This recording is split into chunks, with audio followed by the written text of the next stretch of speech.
আসসালামু আলাইকুম। তিনজন লোক পাহাড়ে সফর করছিল। হঠাৎ ঝড় উঠল। তারা আশ্রয় নিতে ঢুকে পড়ল একটি গুহায়। ঠিক তখনই পাহাড় থেকে বিশাল এক পাথর গড়িয়ে এসে গুহার মুখ পুরোপুরি বন্ধ করে দিল। চারদিকে অন্ধকার, বাঁচার কোনো আশা নেই।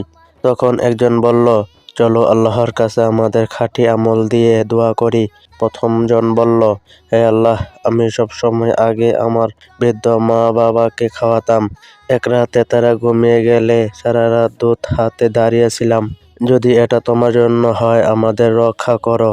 পাথর একটু সরে গেল। তৃতীয় জন বলল, আমি গুনাহের সুযোগ পেয়েও থেমে গিয়েছিলাম, শুধু তোমার ভয়ে। পাথর আরো সরে গেল। তৃতীয় জন বলল, এক শ্রমিকের হক আমি বছর ধরে আগলে রেখেছিলাম আর সবকিছু তাকে ফিরিয়ে দিয়েছিলাম। পাথর পুরোপুরি সরে গেল। তারা বেরিয়ে এলো নিরাপদে। খাঁটি আমল কখনোই নষ্ট হয় না, বিপদে নয়, খাঁটি আমলেই মুক্তি আসে।